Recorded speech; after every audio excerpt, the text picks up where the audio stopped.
for pressing play on the Real-Time 3D in Education podcast. My name is Mike Washburn. If I have any gripe about the way that we handle media in the West is that we have this perception that Africa and places in the East are just black holes of activity, like nothing is happening there. We don't get a lot of news on the amazing things that are happening in other places in the world, especially in education. This episode of the podcast is trying to change that a little bit. We're meeting with Samia Chelbi from Tunisia, and man, oh man, is she inspiring. She's the director of an organization called Africa Metaverse Tribe. She's run a gaming curriculum boot camp. She's helped launch a number of programs in dozens of countries, training using Unreal Engine and creating video game prototypes around storytelling in Africa. I think you'll be really inspired by the work that she's doing, and I hope it gives you a glimpse into what is happening in places like Africa that aren't in fact black holes of education, but are spawning vibrant, exciting, passionate educator communities that are doing incredible things. So when we come back, Samia Chelbi.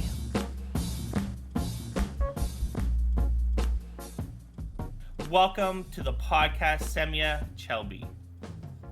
Thank you. Thank you for Epic Games. Thank you, Mike. Awesome. So to get started, Samia, what I would love to know from you is your background. I'd love to understand what brought you to using Unreal Engine. How did you become interested in using real-time 3D tools to teach students and for game design? Yes, thank you for these questions. It's really the 3D real time. It's a very real adventure for me, my team, and all the community, the African community. Let me introduce myself. As you said, I am Samia Chelbi. My principal job, I am university researcher in computing science and creative technologies. I dedicated my academic research to social and open innovation around talents for socio-economic impact on the African ecosystem, for growth and sustainability. This is what I am doing. And this academic research plunged me in this entrepreneurial adventure. I found the 3D.net Info since 1999. It's not just a school, but it is my research laboratory, because I believed in these jobs that merge between the creativity and the tech. And this is what I am doing in 3D.net Info. It's not just a school, but I believed in this kind of jobs. That means the jobs based on 3D. And I will explain why 3D. Why 3D? 3D pre-computed 3D and after 3D real time. Because since 1999, even 3D pre-computed, it's an innovation. It's an innovation in our continent. And why I believed in 3D? Because, in Africa, we don't have a really industry for film or for this kind of industry. That means the creative industry. We don't have infrastructure and we don't have budget and resources, financial resources and funding to help those talents to concretize their ideas. Because the African talents, they have a lot. They have a potential. They have a lot of ideas. And as you know, African continent has a lot of cultural heritage, a lot of richness. And with 3D, I believe that with 3D, if with the sample laptop, those talents, they can concretize their ideas. As you know, 3D computed presents has some few constraints, even almost that those constraints related to the hardware. To the hardware, and we can democratize this kind of technology. In the 2011, we took the decision to launch the 3D real-time program to democratize and to give those African talents the possibility and the opportunity to create their idea, to create their projects. And since to because we started with other engines like I don't talk about those engine real-time engine, but in 2015 we decided to integrate Unreal Engine as a platform for two reasons. The first one, that it is free of charge for education and also for emergent startups also, okay. And the second, because of the specter of the large sectors that can Unreal Engine reach. That means we can produce with Unreal Engine. We can produce, if you are a filmmaker, we can use Unreal Engine. If you are architect, also in video game, in animation, in advertising, in fashion design, all these specters of sectors are integrated in Unreal Engine. It's amazing. You brought up a really interesting point that I've actually talked about on other podcasts as well that I've done, and that's generally just about capacity. So the idea that, in my mind anyways, there are hundreds of thousands, millions of amazing stories that could be told from the African perspective using video games. And we're just starting to see communities pop up that are really telling some of these deep, meaningful stories. But it seems to me that one of the larger problems with doing that in Africa is capacity, is bandwidth, is the training and the knowledge and the maybe even the hardware. I'd love to get some insight from you into some of the challenges you're facing when it comes to equipping people to go out there and tell these stories using interactive 3D and game design. Yes, thank you for these questions. And I will, as you know, we can't be in this kind of innovation and not going to the community and try to co-construct with the community. And this is our main role, because we understand that in the continent, when we have a lack of resources, of funding, of training, of and other programs that support young talents to go ahead and to concretize their dream and their project. So we worked closer to Epic Games, and we discover the program Epic Games Megagrant recipients. And we told all our community, we try to work together to approach Epic Games Megagrants and to present programs to co-build the community, for the community. Because as you said, Africa, we have a huge amount of cultural heritage and story to tell to the world. Okay, and by the other hand, we have talents. We have talents, young talents that are passionate by this kind of technology.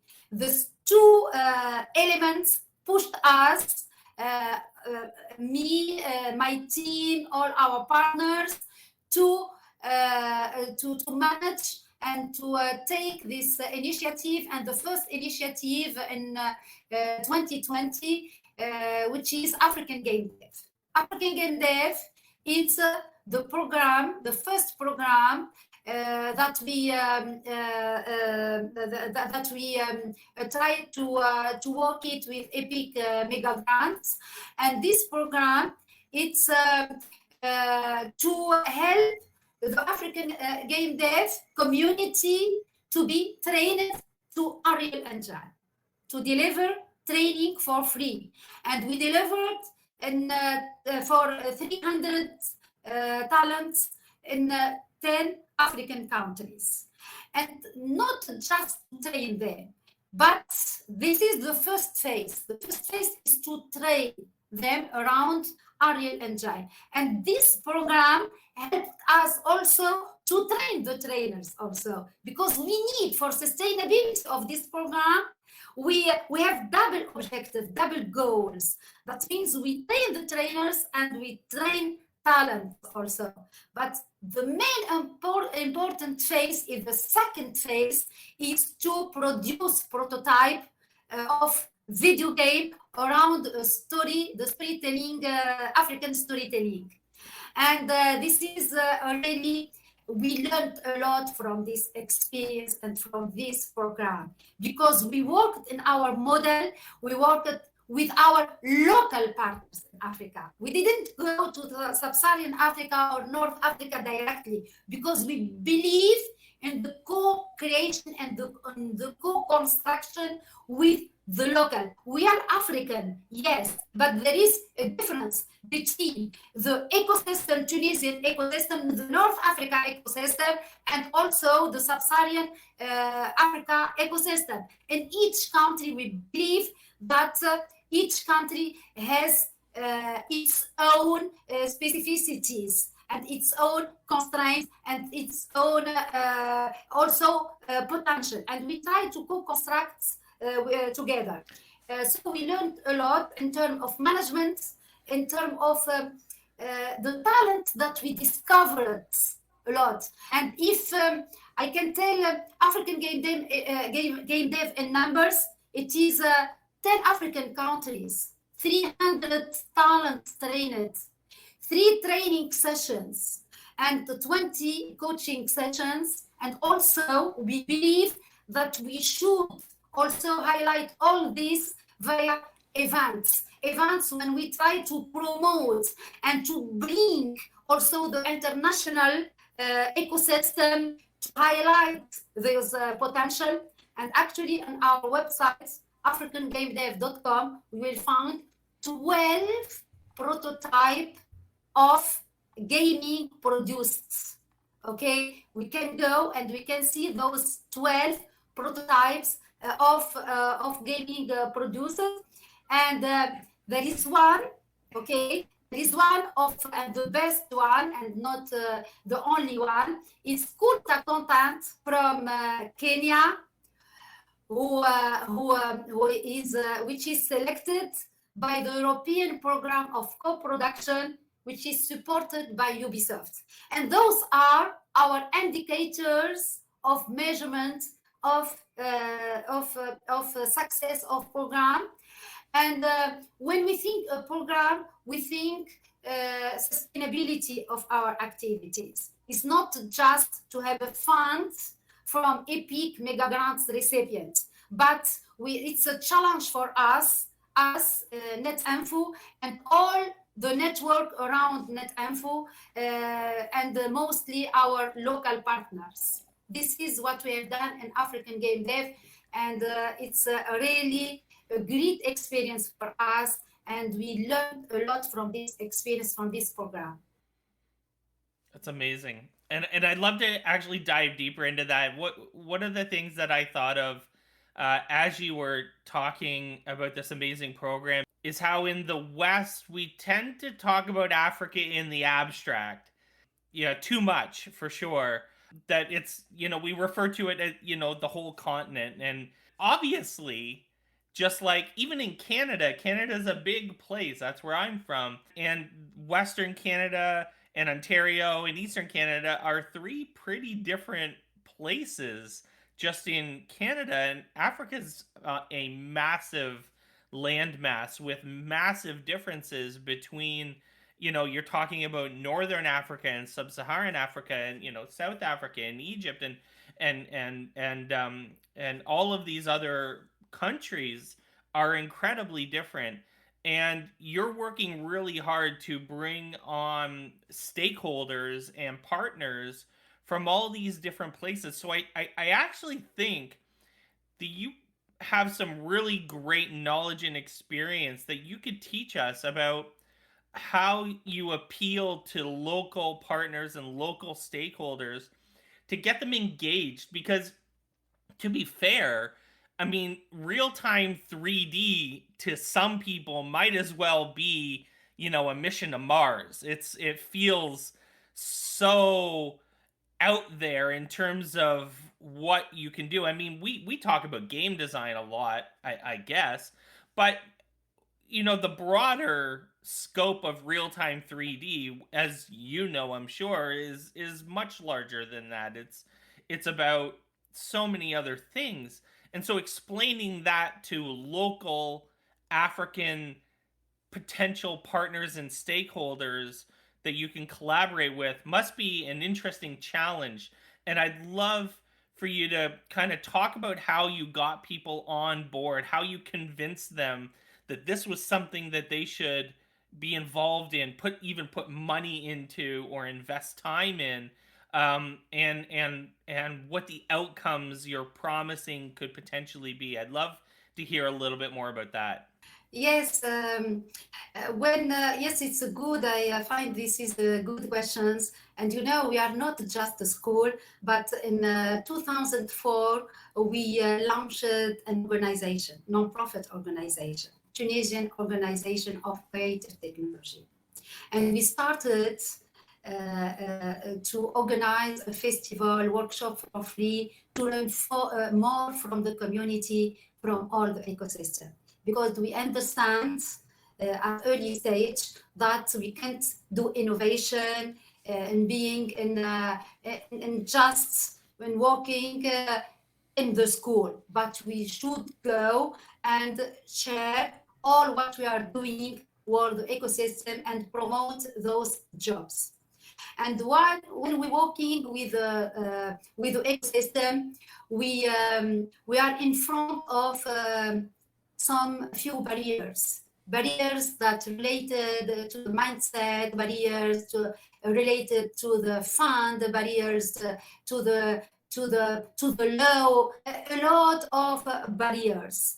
And we learned from, we have done a lot of fails, and we learned from our fails. Okay, and in 2015, we told ourselves that we should find a manner how we balance between our private school, which is 100% business, and our social activities. And we founded the concept of Living Lab. The concept of Living Lab, it's around social and open innovation and user-centered. And we said, yes, we found the good methodologies, the good how we can organize all this work, and how we must find a method to work with all stakeholders, and how we can co-create with all those stakeholders, public, private, organization, citizens, talents, all those stakeholders. And we learned a lot from this concept of Living Lab, and we learned how we can manage around 3D or now 3D real time, how we can manage 40 projects, public, private, people partnership, and how we can co-create projects. And this is our strength in this network, because since this date we learned a lot from this network of living lab, and actually we are the unique living lab certified by the European network of living labs in Africa. And this is, I think, we can't do this kind of we can't do this kind of activity. You can't be in this innovation and not be in this network and have methodology and have the good processes to well manage this kind of project, because we should integrate mindset, culture of each country, and not just the 3D and the technical side and the tools and what we are training our students. By the second hand, and the second, actually, in those programs, certainly the first program with Epic Megagrants, which is African Game Dev, reached African Dev community. Actually, with the African Metaverse Tribe, we addressed all the African creators, content creators. That means all fields, the main important things that the talent has the potential, has a portfolio to show, has a passion, because all what we are managing actually, it's around passion, it's around a vision. The talent should have a vision, should have a passion, and we are here to help those talents to go ahead and to achieve their goals. This is what we are, how we are, we can co-create with all those stakeholders. I can say that actually NetInfo, with the organization and with the Living Lab and all what we are doing and those programs, African Game Dev, Africa Metaverse Tribe, have a model to export. And we are learning from each other. We are in a network that all partners are, certainly we are transferring our knowledge, our expertise, but we are learning from our partners to find the good model and to work with agile method. With agile, we are managing with agile method what we are doing. It's incredible. And it's amazing to me how long you've been doing this. Like you're in North America, we're just starting in some ways to see large scale adoption of real time 3D usage. It's been a lot. It's been pretty niche, and I mean, you've said 2004. You've been working on some of these things in 2011. It's incredible. But what I would love for you to do now is step into the future for me a little bit. And I'm really interested in your perspective on where you think the adoption and use of real-time 3D tools will be in, let's say, 5 to 7 years from now. Where do you think Africa, I don't know if you want to talk about Tunisia directly, or you are working in many other countries. Where do you think your community is going to be in 5 to 7 years? What do you think the potential is for real-time 3D? Yes, I will tell you more, because the program Africa Metaverse Tribe started in June and the academy will start in September. We are in, and this is we are seeing with the metaverse is the future. Is the future for the world. It's really a revolution, and we try to propose to our community a program that help them, that prepare them to those jobs and of the future. So Africa Metaverse, if I said, and I will answer to your question, it's the continuity of African game dev. It's really to co-build a sustainable African ecosystem of culture, creative industry. We are not talking just about video game. but about an industry, because we believe that with this industry we can impact the economic. We can find our balance in terms of social and socio-economic. Okay, and this is it's very, very important. And in our Africa Metaverse Tribe, we have two components. And the African Game Dev, we think around academy just, but we learned from this program, and we said ourselves after evaluation, we should add another component with the think tank. In the Africa Metaverse Tribe, we have the academy, which is supported by Epic Megagrant recipient, but we have also the think tank, and to think together the roadmap with our international partners from the north, and the roadmap of the Africa Metaverse, the vision, because it's very important to prepare talents in the academy, but to prepare the terrain also for those talents to implement and to create their projects. Actually, Africa Metaverse Academy, we have more than 1,000 talents registered and 20 participating country, African country. And it will be the academy around 28 weeks of training and coaching for the production of metaverse prototype. And we consider this, it's one of our program of the future. We are preparing our community for the future. So in the 5 or 7 years, the future, I am going to lie if I tell you that we can make a relevant future prediction. Okay, but we can confirm that the future of the world is in the 3D real time via the metaverse revolution. We are seeing actually, and we are living a real revolution with the metaverse. So we are very optimistic about the community of talents, of African talents around our projects in terms of employability, business creation, and the creation of richness for our continent. This is very, very, very important, why we are helping those talents and we try to deliver this kind of program. And in the future, we are seeing so many projects to connect Africa to the world. This is our main.